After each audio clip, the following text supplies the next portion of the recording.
फिर से हम लोग एक बार आपके लिए जूलॉजी सब्जेक्ट पर बीएससी सेकेंड ईयर के छात्रों के लिए उनके सेकेंड पेपर के सिलेबस और उसके टॉपिक के बारे में आज विस्तार से आपको बताएंगे। तो जो जूलॉजी बीएससी सेकेंड ईयर के छात्र छात्राएं हैं वो ध्यान रखें कि उनके सेकेंड पेपर का जो नेम है वो है एनिमल फिजियोलॉजी। एनिमल फिजियोलॉजी ये उनके जो उनका पेपर है सेकेंड पेपर उसका नाम है।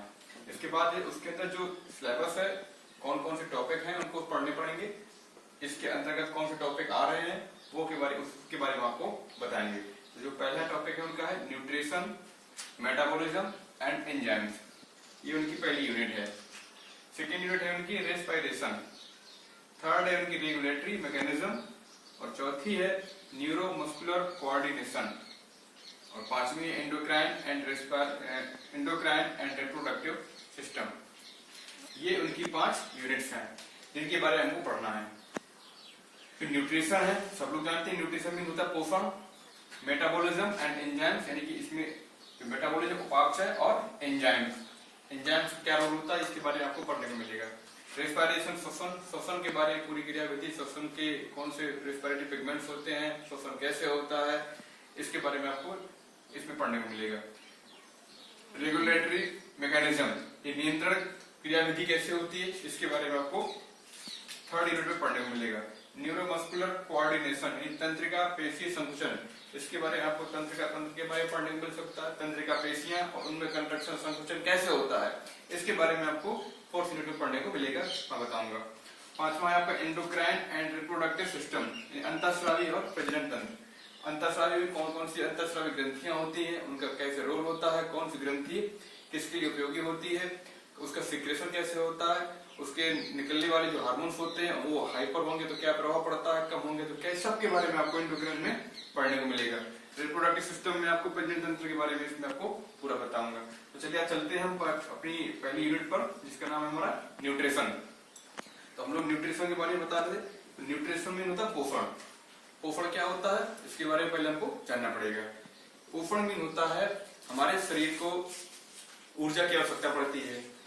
ऊर्जा के लिए हमको कुछ ना कुछ ऐसे सब्सटेंस लेने पड़ते हैं जो कि हमें ऊर्जा प्रोवाइड करते हैं, ऊर्जा प्रदान करते हैं।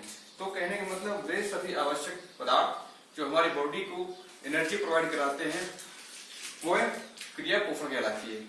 जिसमें हमारे कार्बोहाइड्रेट्स होता है, प्रोटीन्स होता है, अमीनो एसिड्स वगैरह है और आपके फैट है, वसा, ये सब चीजें आपको जो होती है पोषण के लिए उपयोगी होती है। अब बात आती है पोषण कितने प्रकार का होता है। तो पोषण दोस्तों 2 प्रकार का होता है, एक होता है ऑटोट्रोफस, एक होता है हेटेरोट्रोफस। ऑटोट्रोफस में होता है स्वयं, यानी कि कह सकते हैं ना कि स्वपोषी, और हेटेरोट्रोफस होता है विषमपोषी कह सकते हैं, परपोषी कह सकते हैं। तो ऑटोट्रोफस में होता है कि वे जो अपना भोजन स्वयं बना लेते हैं वो आते हैं ऑटोट्रोफस के अंतर्गत, और जो अपना भोजन स्वयं न बना करके दूसरों पर डिपेंड रहते हैं वे आते हैं आपके हेटेरोट्रोफस के अंतर्गत। ये इसके 2 प्रकार के होते हैं, इनके बारे में विस्तार से भी बताऊंगा। तो आपको ध्यान रखना है न्यूट्रिशन हमारे शरीर को, बॉडी को एनर्जी की आवश्यकता होती है, ऊर्जा की आवश्यकता पड़ती है, जिसके लिए हमें महत्वपूर्ण पदार्थ लेने पड़ते हैं भोजन के रूप में। वही प्रक्रिया हमारी क्या होती है, पोषण होती है, जिसके जो हमारी बॉडी को ऊष्मा, हमारी बॉडी को ऊर्जा प्रदान करती है।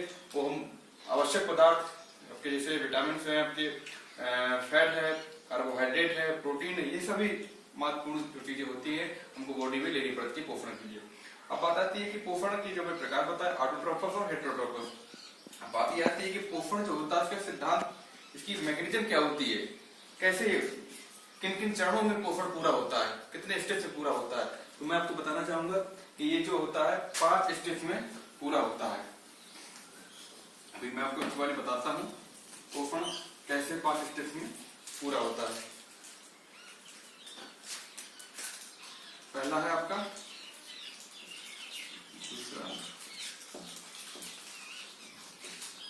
पोषण की पहली स्टेप है हमारी इंजेक्शन। इनकी भोजन का अंतःग्रहण, ये 5 चरणों में पूरा होता है। दूसरा है हमारा डाइजेशन, यानी कि पाचन। तीसरा है हमारा होता है एब्जॉर्प्शन, चौथा होता है एसिमिलेशन और लास्ट होता है एग्जेशन, यानी 5 स्टेप्स में पूरा होता है। इंजेक्शन, डाइजेशन, एब्जॉर्प्शन, एसिमिलेशन और लास्ट में आपका इंजेक्शन। ये 5 चरणों में आपका पोषण क्रिया पूरी होती है। जो पहली होती है इंजेक्शन, ये प्रक्रिया होती है भोजन को जब मुंह के माध्यम से, मुंह की सहायता से बॉडी में अंदर लिया जाता है, खाया जाता है, तो वो क्रिया कहलाती है इंजेक्शन, यानी कि प्रवेश करना। इन माने प्रवेश करना। दूसरी होती है डाइजेशन, यानी कि पाचन। खाए गए भोज्य पदार्थों का पाचन होना, यानी अघुलनशील पदार्थों का घुलनशील पदार्थों में कन्वर्ट होना, वो क्रिया पाचन कहलाती है। इसके बाद आता है आपका एब्जॉर्प्शन। वो जो महत्वपूर्ण तत्व जो हमने भोजन में पाचित हुए हैं उनको अवशोषित करना, वो आपका एब्जॉर्प्शन क्रिया हो जाती है। इसके बाद होता है एसिमिलेशन। उसमें जो वेस्ट चीजें होती है तो छटनी करके अलग कर लेना, वो आपका होता है एसिमिलेशन में। और इंजेक्शन में जो वेस्ट चीजें हैं उनको बॉडी से बाहर रिलीज करना, वो इंजेक्शन कहलाता है। तो दोस्तों आपको ये समझना है कि पोषण 2 प्रकार से होता है। एक होता है ऑटोट्रोफस, एक होता है हेटेरोट्रोफस। ये मैंने आपको बताया। ऑटोट्रोफस मीन्स होता है स्वयंपोषी और हेटेरोट्रोफस मीन्स होता है विषमपोषी। जो हम लोग ह्यूमन बॉडी है मनुष्य, वो हेटेरोट्रोफस के अंतर्गत आते हैं, क्योंकि हम अपना भोजन स्वयं नहीं बनाते हैं, पेड़ पौधों से प्राप्त करते हैं। ये थी आपके बारे में न्यूट्रिशन के बारे में।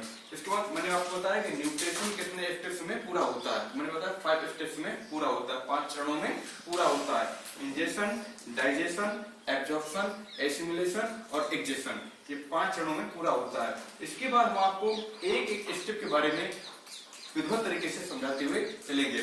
मैं आपको अगले वीडियो के लिए, अगले यूनिट के लिए मैं आपको इसमें पोषण के जो 5 चरण हैं इनके विस्तार से बताऊंगा। इसके साथ ही मैं आपको ऑटोट्रोफस और हेटेरोट्रोफस को विस्तार से बताऊंगा।